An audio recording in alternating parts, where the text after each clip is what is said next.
క్రీస్తునందున్న ప్రియులకు ప్రేమతో వందనాలు తెలియజేస్తున్నాను. ఏప్రిల్ నెల 7వ తేదీ 2024. ఈరోజు దేవుడు మనకు చేస్తున్న వాగ్దానం ఏమిటనగా కీర్తనల గ్రంథము 34వ కీర్తన 17వ చరణం. నీతిమంతులు మొరపెట్టగా యెహోవా ఆలకించును, వారి శ్రమలన్నిటిలో నుండి వారిని విడిపించును. ఆమేన్. నా ప్రియమైన సహోదరి సహోదరులారా, మనమందరము కూడా ప్రార్థన చేస్తూ ఉంటాం. మన సమస్యల నిమిత్తం, మన కుటుంబం నిమిత్తం, మన బంధువుల నిమిత్తం అనేక కారణాలు బట్టి దేవుని సన్నిధిలో దేవుని సహాయం కొరకు మొరపెడుతూ ఉంటాం, ప్రార్థన చేస్తూ ఉంటాం. అయితే దేవుడు మనం చేసే ప్రార్థన వినాలి, మన పరిస్థితులను చక్కబరచాలి, మన శ్రమల నుండి కొరతల నుండి విడిపించాలి అంటే మనము నీతిమంతులమై ఉండాలని దేవుడి ఉదయకాల సమయంలో మాట్లాడుతున్నాడు. ప్రియులారా, నీతిమంతులు మొరపెట్టగా యెహోవా ఆలకిస్తాడని దావీదు గారు మాట్లాడుతున్నారు.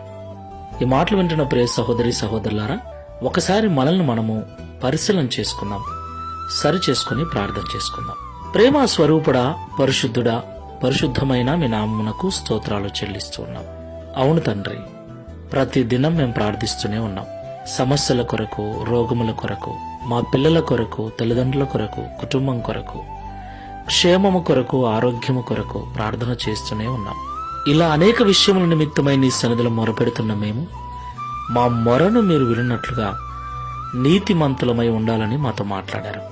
ఈ ప్రార్థనలో ఏకీభవిస్తున్న మేమందరం కూడా నీతిని అనుసరించి నడుచుకుని వారుగా ఉండటకు సహాయం చేయండి.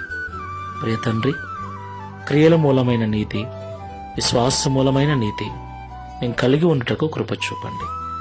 నీతి నిమిత్తమై ఆకలి దప్పులు కలిగి ఉండుటకు కృప చూపండి.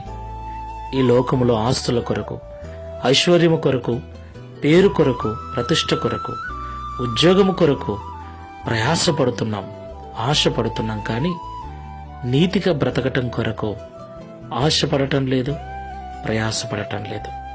అయితే ప్రతి క్రైస్తవుడు ఈ లోక భోగముల నిమిత్తము కాకుండా నీతి కొరకు ఆకలి దప్పులు కలిగి ఉండాలని పరిశుద్ధ గ్రంథం సెలవిస్తుంది. అప్పుడే మీ సన్నిధిలో మేము చేసే ప్రార్థన, పెట్టే మొర మీరు విని మాకు సహాయం చేస్తారని కూడా మాట్లాడారు.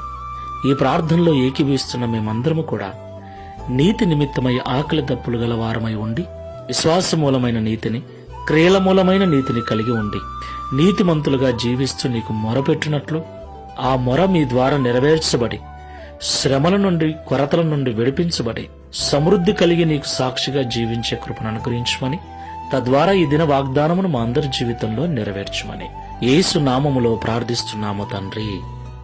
ఆమేన్. Praise the Lord. God bless you.